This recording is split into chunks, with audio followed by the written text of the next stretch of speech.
Hard look at my life, lost my way, I was fighting the tide. I've come a long, long way, made a lot of mistakes, but I'm breathing, that's right, and I'm feeling invincible.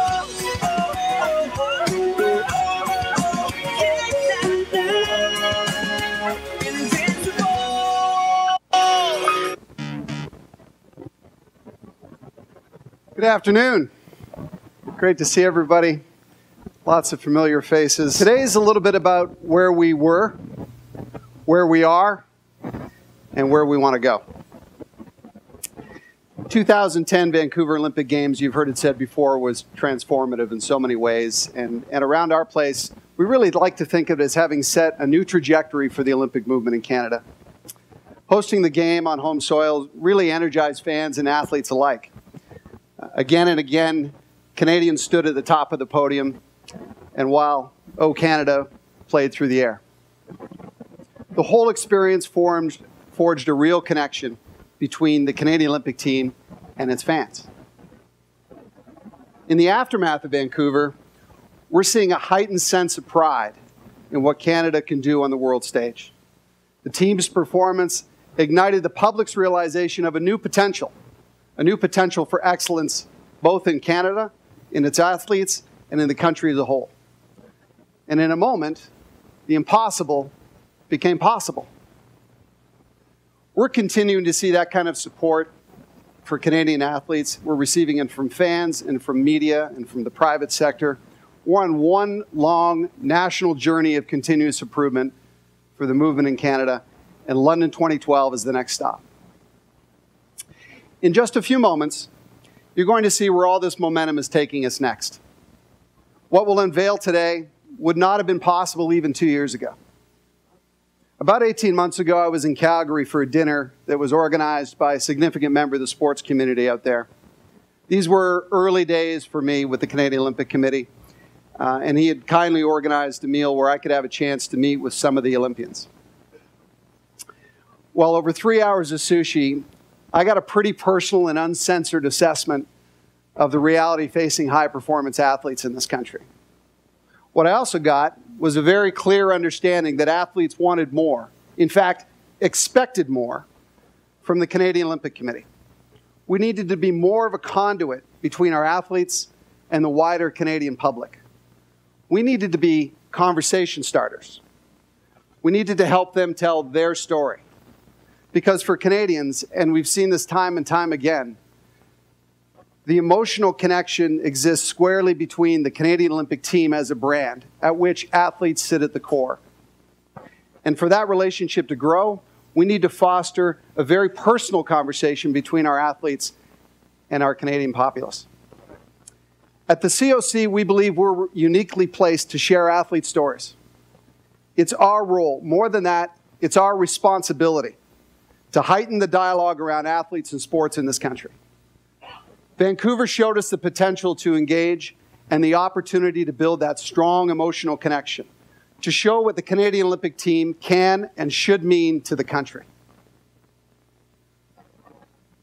And today is the start of a new conversation with Canadians. In short, today is the articulation of all the gains that have been realized, and more importantly, it's an expression of the potential of where we can go from here. The work that we share with you today is the result of many conversations with athlete leaders like Deidre Dion, Adam Creek, and Adam Vancouverden. From them and many others, we got the straight goods on what needs to be undertaken on their behalf. Today is the result of a new partnership with our athlete and coach community. It's the result of support and enthusiasm of more than 50 Canadian athletes and their coaches and their integrated support teams, without whom this campaign would still very much be on the drawing board. We could not be more proud of what we've accomplished together, and we're just getting started. This campaign is authored for them. It's about them, and in large part, it's built by them. And for that, we say thank you. Briefly, I'd like to thank award-winning Canadian director and visionary Henry Liu. His passion for this project was evident right from the very beginning, and only matched by his patriotism for this country. He's done so much, and again, on behalf of all of us, we really need to thank him. Through Henry's lens, we've been able to capture the spark that drives each athlete forward every minute of every day as they strive to give their everything. In fact, the wave of support for the Canadian Olympic team, our athletes and coaches in the lead up to today has been truly, truly inspiring. Collectively, the fans, the media, all levels of government, and of course, our many, many dedicated marketing partners have been true champions from this campaign right from the onset. Their collective commitment of time and energy and resources has been frankly overwhelming. We simply can't thank them enough. They saw what we saw, a vision in which a whole nation could be united behind a team of exceptional athletes and inspired to be a better country because of it. Not just during home games, not just during the Olympic Games window, but on a sustained basis, 24/7, 365 days a year. Finally, I'd like to thank the outstanding team at Proximity who've done yeoman's work on the creative elements of this campaign. And of course, the very, very professional team at OMD who've worked tirelessly to make sure this campaign has presence across the country. We can't thank them enough. Really have done great work and given the campaign the profile it truly deserves. On that note, I'd like to turn things over to the architect of the campaign and the captain of our brand marketing team, Chief Marketing Officer, Derek Kent.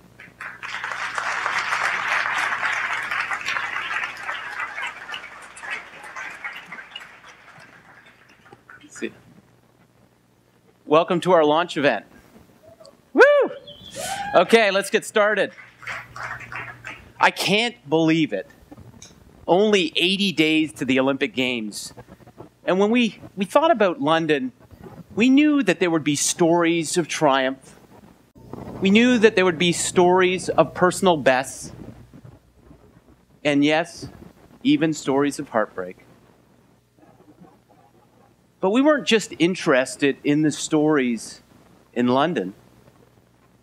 We were interested in the stories leading to London. And that's where this campaign started. Our goal for this campaign is really simple. We want to inspire Canadians. And who better to inspire Canadians than through the lens of our Canadian athletes? Our strategy, very straightforward.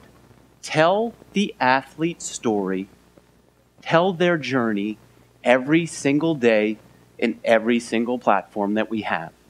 We already know that this will be the most social games ever. We already know that the people that are most connected with the Olympic team are young Canadians.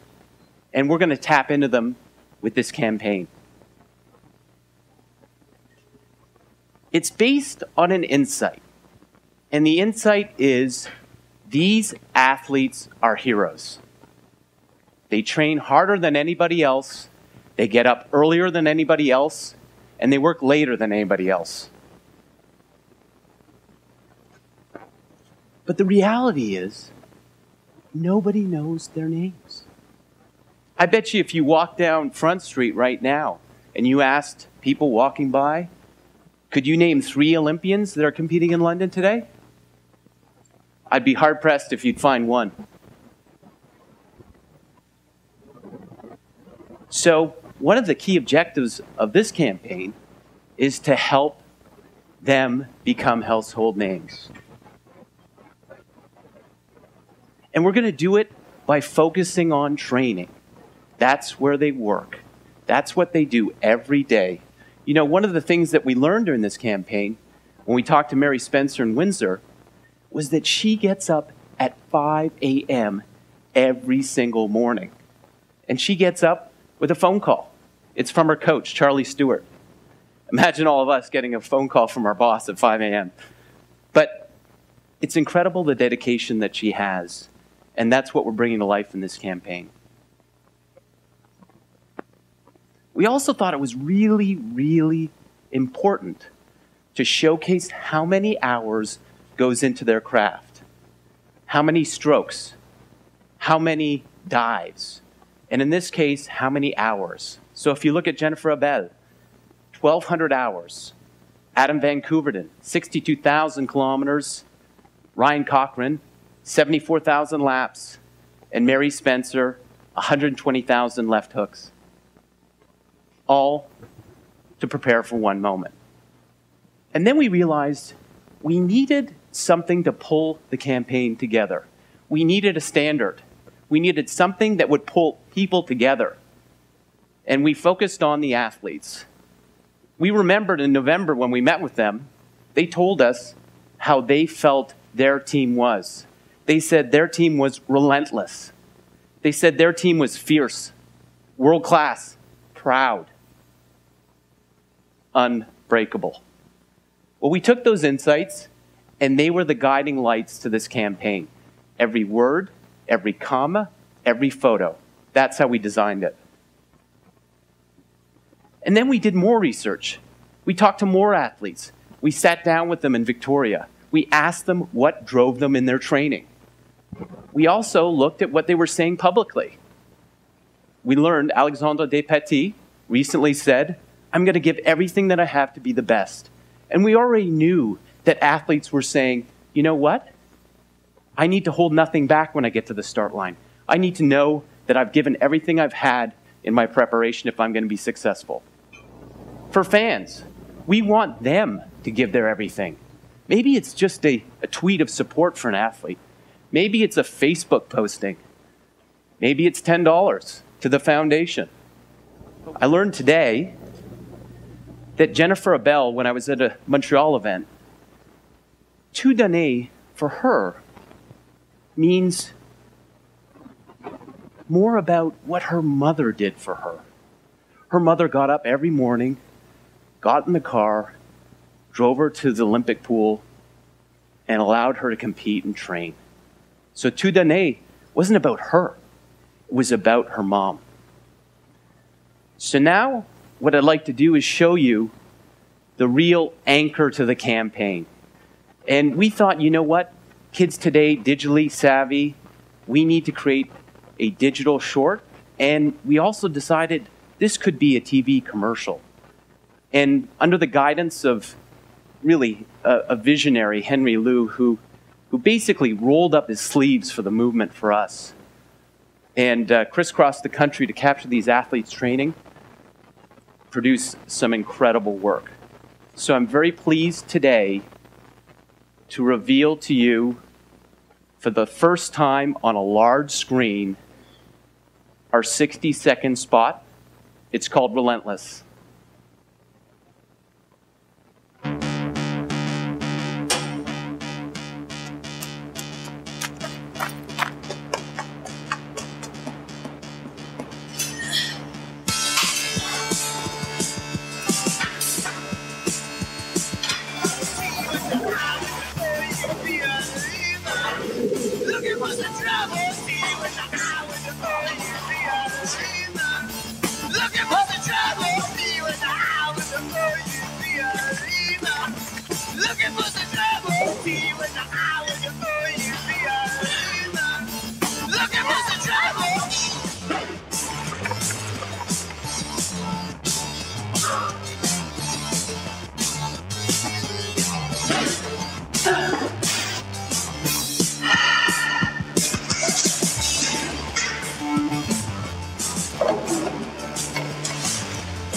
So one of the great things about this campaign is we know that our athletes are national.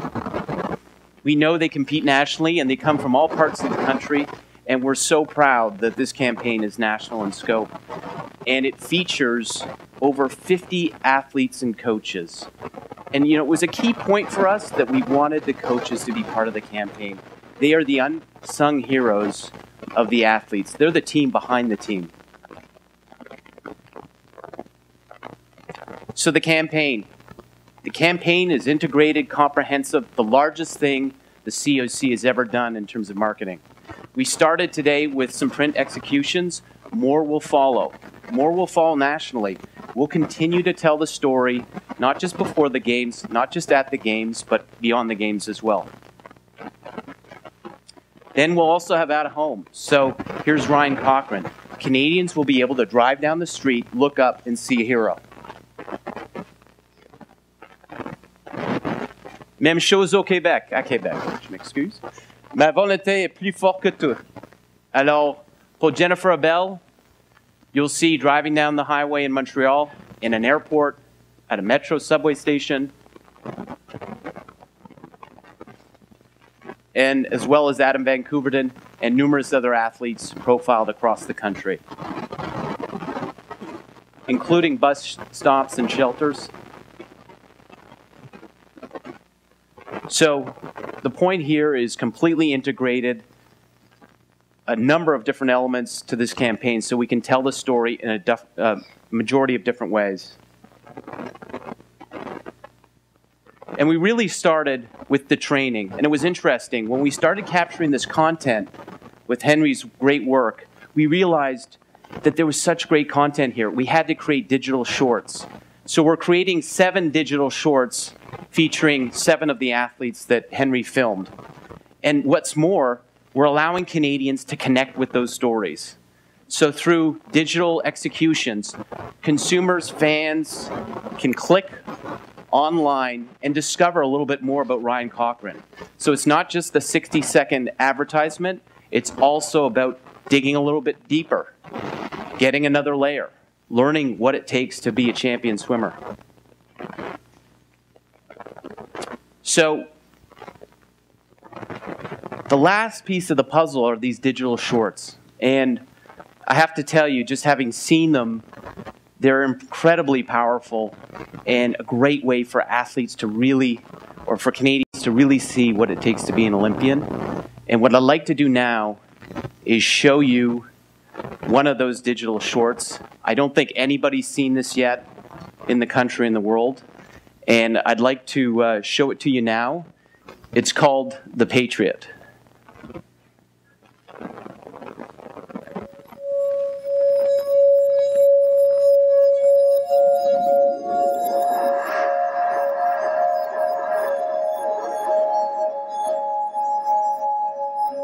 I was never a great athlete growing up, so I never dreamed about this. I never thought I would go to the Olympics or thought I would compete at an international level. But when I found kayaking, I found something to channel some energy and to work on my own and to make my own, because I didn't know anybody else that was doing it. And I just got this itch that I had to scratch every day. I wanted to see how fast I could move this boat through the water. Kayaking for me demands a very nice balance between calmness and focus.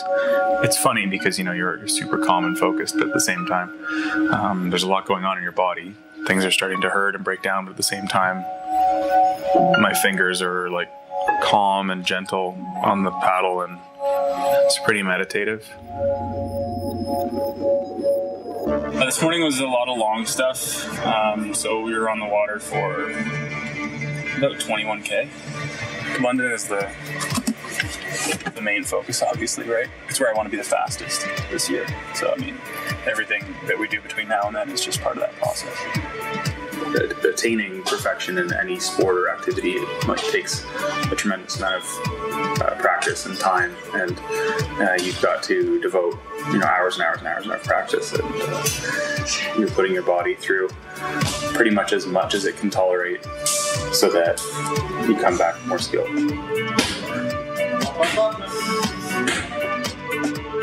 I welcome the pain as an indication that I'm working really hard. I don't think about London every day. I think about the process, and I think about what do I have to accomplish today? What do I have to accomplish tomorrow? Because I'm not thinking about the end result every day. I'm not thinking about the last step before the next 20,000. It was a huge honor and a privilege to carry the flag at the opening and the closing ceremonies of the Olympics. It was the most proud I've ever felt to be an Olympian, and particularly carrying that flag in Beijing will always be my proudest Canadian moment. I'm racing for me. I'm not racing for 35 million Canadians. I'm racing for me, and I'm a Canadian. I'm representing Canada, which means I'm representing everybody who's fortunate enough to call themselves a Canadian. So we have a bond. in the same way as a musician might be really stoked when somebody says, hey, I like your song. If somebody says, hey, I was inspired by your race and I think it's cool what you do, then that's the same feeling. My name is Adam Vancouver, and I'll be representing Canada in London.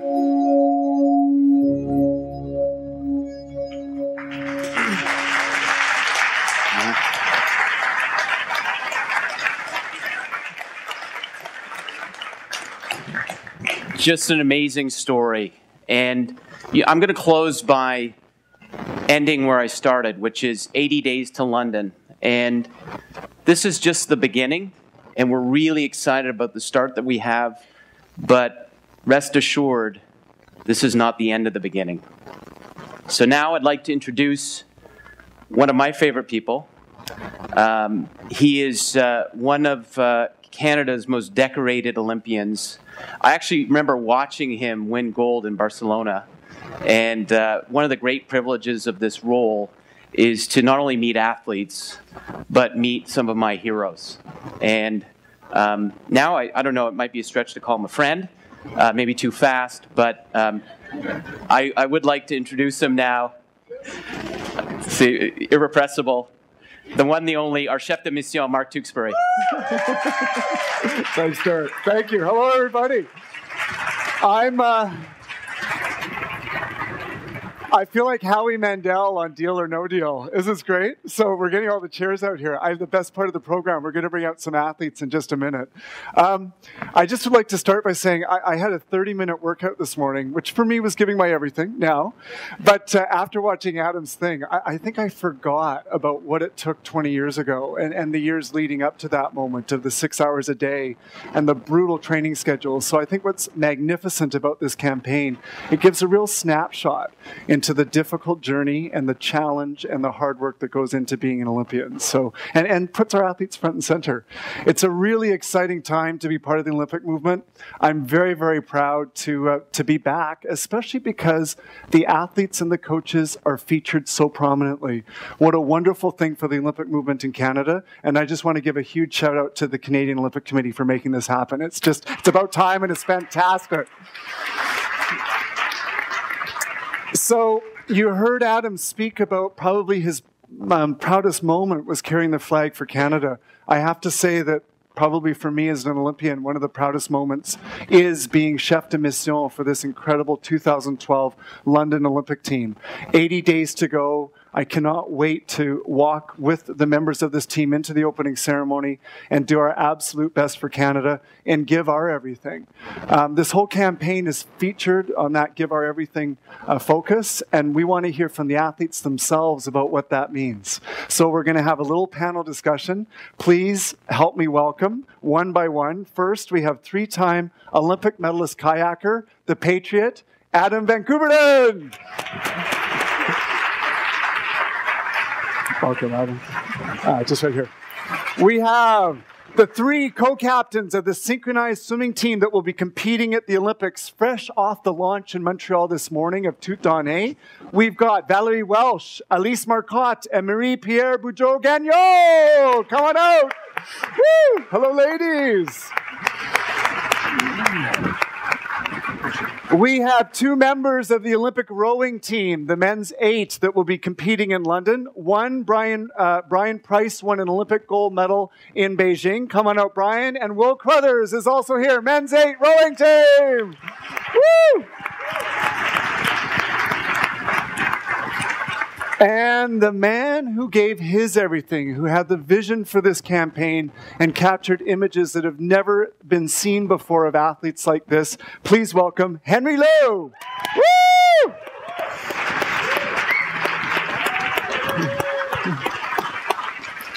So on this panel, we actually have two people that have never been to an Olympic Games before. So I'd like to start with them with the questions. And it's Valerie and Will. So Valerie and Will, I'll start with you, Valerie. What is it like 80 days before what's going to be your first Olympic experience? You know, Olympics is like the dream of every athlete. So as a little girl, it was mine too. We had the chance to visit London a few weeks ago. we went to see the pool and the venues and everything. What did you think? So it's super nice. It's really nice. I'm getting all emotional and all excited when I'm talking about that. And it's the same for my family, my friend that have been there for me all those years. But for sure, it's super good to be surrounded by all those Olympians sharing their experience, what they have to tell to rookie like me. And but it's more excitement and everything. Did you get goosebumps when you walked into the pool? Yeah, sure. Yeah, it's 17,000 seats, the Olympic pool. It's just crazy. Anyway, okay, Will, part of the men's 8. Are you the only rookie on the men's 8 this time? No, there's a couple of us actually. Quite a few. I'm not sure the exact number, but sort of 50-50. Yeah, about that.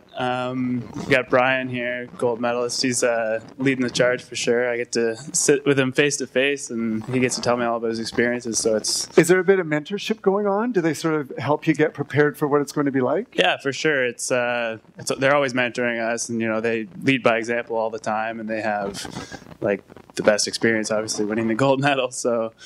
Yeah, it's awesome. It's a nice mentorship to have. Yeah. That's about as good as it gets. Henry, when you were asked to do this campaign, yes, how was it? Tell me what you thought. What was your inspiration? Well, let me tell you. I'll go back right from the beginning. Rob Pashko, who is part of the COC, back in January, asked me name a Canadian summer athlete, and I couldn't. I could name. I think what I say, Rob, a boxer from Windsor or something. That's about it. So that's where we started from, and really it was a journey, and really it was incredible to meet and hang out with all these guys and really just spend a couple of days with them. And my favorite part, I'd say, of the whole endeavor really was just to interview these guys and really just to sit down and just ask them any question that I wanted to for an hour. And, that's really where you really get and see that kind of grit, that determination, that dedication. Any surprise for you? The amount of work, the fact that you guys have no lives. The discipline, I guess, is really amazing. And it's hard to appreciate it till you see it, till you see what those training blocks look like. We started with Mary. That was our first one that we shot, and we were at her house, Rob, at 4:45 one morning, just to get her 5 a.m. wake-up call from Charlie, and that was it. I mean, that's how we started. So, welcome to the wonderful world of sport. Yeah, you guys are amazing. Adam, we just saw your short, or whatever it's called. Amazing. What do you think when you see that? What do you think of this campaign? Oh, I think that Hank is the champ in this sense, because we had no idea what we were getting into, and I didn't know if they were shooting like a music video or a documentary or what, because it was sort of just, we're going to see what we're going to get. And they got some amazing shots. We had a wicked day out on the water. It doesn't look like that every day. My office can be pretty ugly some days. Hey, where the bridges. Yeah, and it was luck, right? There's just so much Olympic luck. And I've heard the saying, those who work the hardest get the most luck. So, Hank worked the hardest, and he got the most luck out on that day, because it could have been rainy and windy and shitty like most of the days were. So, actually, we had a really good year for weather in Florida this year, and an awesome training camp. So. Yeah. So this is your third games. Never, I imagined, such a profile going into it. How does that feel? Oh, it feels awesome. It's a cool video. It gives me kind of like goosebumps, like embarrassing goosebumps, because I had my shirt off for the whole thing. I know. I was like, wow. I thought I was the most naked athlete as a swimmer, but you're right up there. Practice. So it's really important that everyone gives always everything, even if it's in the highlights that we push. We really need to. It's the big word of the campaign, but it's also the big word every day in training. Repair? Well, I will say in team we all depend on each other. So we train together, we perform, and then we win together. So it's really important for us to give the same effort every day. Otherwise, if just one girl give up, we're screwed. So we all need to give everything every day, and then to just go there and fight for it until the end. And then after, but I will say the best thing is to win as a team, because when you win as a team, it's so amazing feeling, because you know that everyone just give everything at the same time, and it's just a great feeling. And then I'm just so excited to go just to London and to feel that. Amazing. Do you hold each other accountable? What if somebody doesn't give their everything in a workout? be there for each other. We want to share all those moments. That's really important for us, and we're like sisters training. You see it every time we're going somewhere. The synchro team, we're known for that. So we share those moments. We share those trainings. We share those cold pools. We just coming back from a training camp. It was 7 degrees outside, and we pushed it until the end of the practice. 7 degrees. 7 degrees outside. Wow. We looked tan, but that was that was a hard way to get tanned. Wow. But yeah, so we train hard and we share everything, and I think it's a good motivation also because you're never alone. You always have great people around you, and we're really well surrounded. Brian, now to you. Give your everything. Last time you came away with a gold medal. So what does give your everything mean to you heading into London? Yeah, you know, the great thing about that event that we had in London was, you know, winning obviously was great. And as she mentioned, you know, I've now got this bond with these 8 other guys that we're forever together. And so going forward to London, I feel like I have this amazing opportunity to create another set of bonds with a new set of guys.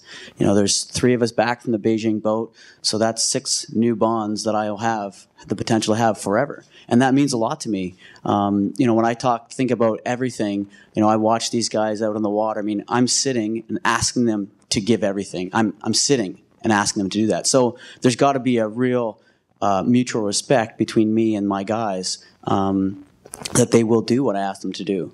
And when sometimes they're pushing with everything that they have, there's nothing left.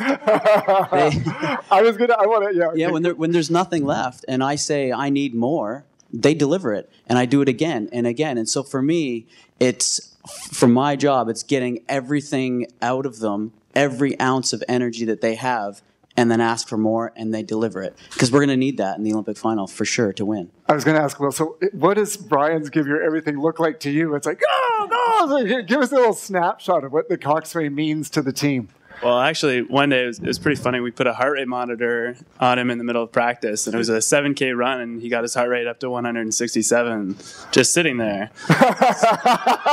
So the guy's pretty excited. But give your everything. No heart attacks. Okay? No heart attacks. I am 36, you know.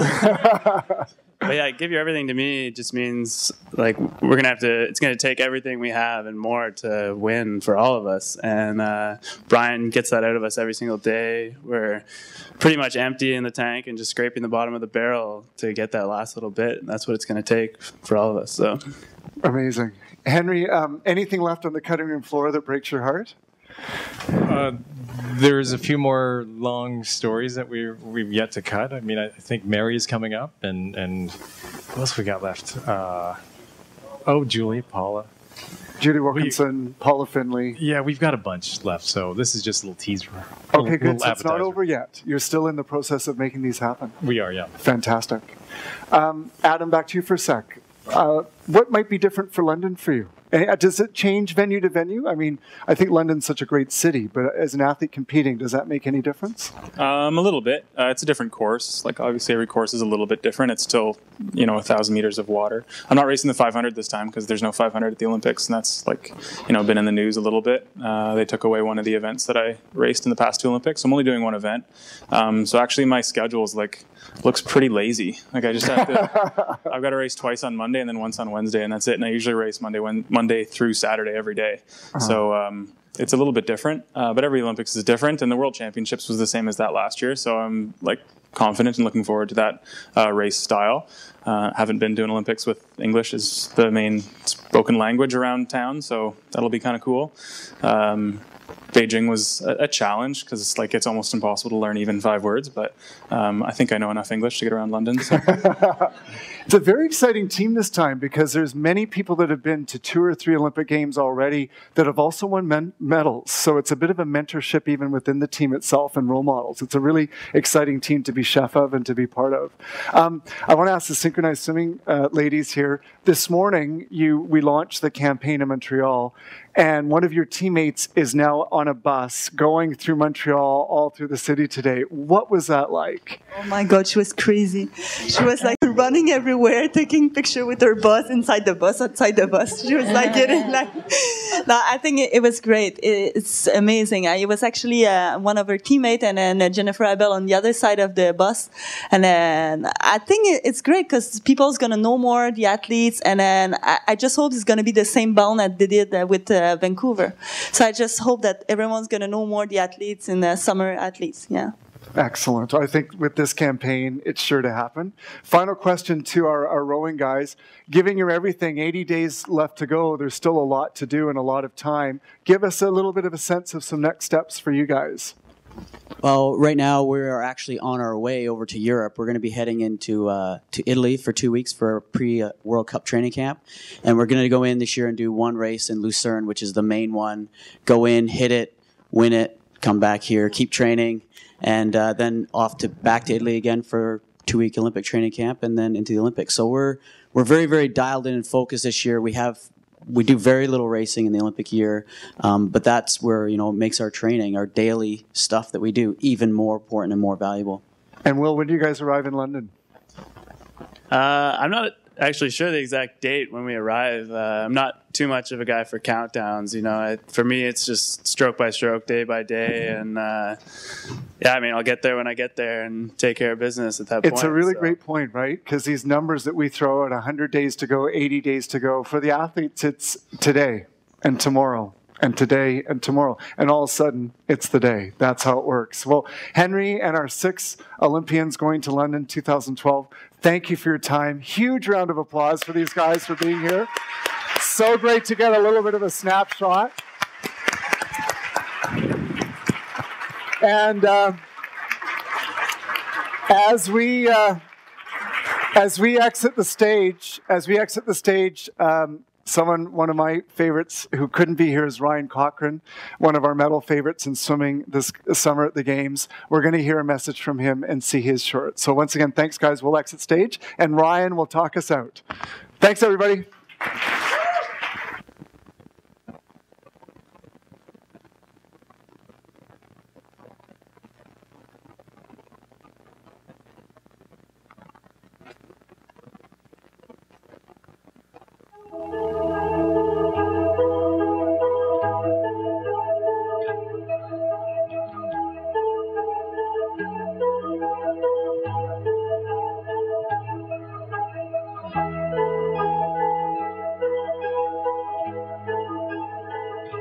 Mornings are usually more stroke work, and you kind of get on, perfect technique, and then at night you kind of push the pace and try to produce some lactic acid.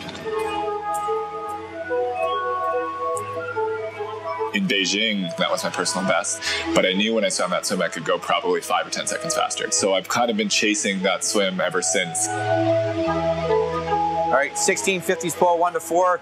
I'd like to see 4, 8, 12, and 16 under 30. All right, and then just coming back to the couple sets of 50s on pace and 25 fast. It's funny because in retrospect, I remember standing on the podium in Beijing and being livid because I didn't think third was good enough. I was disgusted at myself almost because I wanted to be on the top of the podium. I don't think we hear "Oh Canada" enough at major games. 29.2 at 41.42. What's your stroke count? So that's okay. As Canadians, it's not, oh, we'll go and we'll hold our flag and we'll be nice. It's no, we want to fight to the death. October, November this year probably was the hardest I've ever trained anybody in my life, and he answered the bell every day. All right, good. Good session. Same tonight. Won't be much different, right? Same idea, same level. Go do a good job in the weight room. You give up a lot. You give up a lot socially. You give up a lot when it comes to school. The rhythm comes from the thousands and thousands of kilometers of swimming that we've done. We've been doing, between 80 and 100K weeks for 8 weeks straight, and that kind of started off our Olympic year this year. And it's a great feeling to know, your body has overcome, such adversity, and you're so much better for it.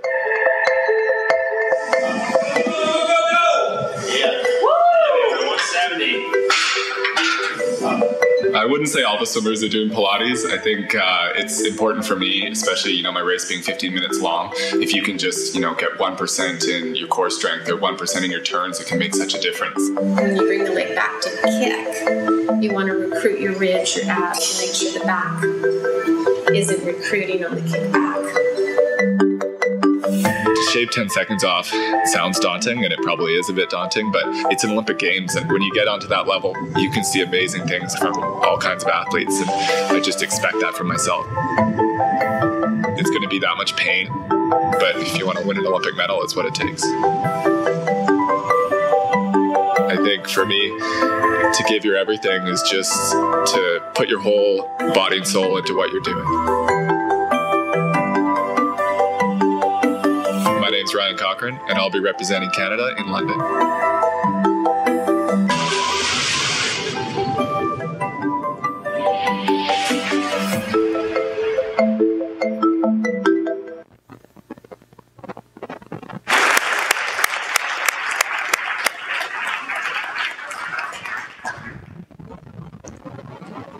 Unbelievable day for us, as I said already. Very special moment, we think, for the Canadian Olympic Team brand.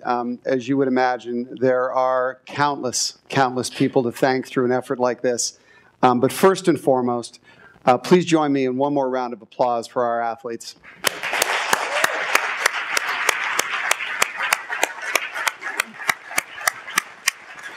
They have been so very generous at a time that is so crucial for them, and the team certainly was very accommodating to their schedule as they were to us. So again, we could not have done this without all of them and with all of the support of their coaches and teams. The other thing that needs to be said, and please pardon me for saying so, but we have so many people in our organization that have touched this. Virtually every member of the Canadian Olympic Committee, the team behind the team, so to speak, has touched this project. And as much as that, I would dare say we need to thank all of those who support us at home, because it's been a long time. So if you'll allow me, please, a quick round of applause for our team on the athletes' behalf. Thank you very much.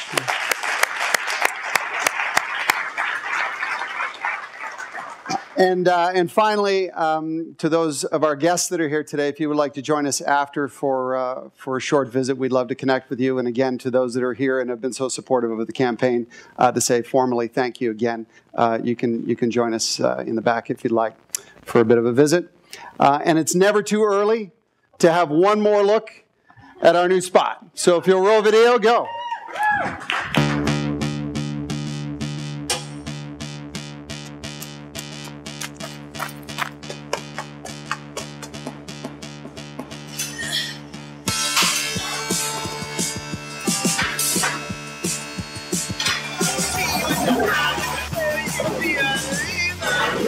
Looking for the trouble, see you in the eye with the fire, looking for the trouble, see you in the eye with the fire, looking for the trouble, see you in the eye.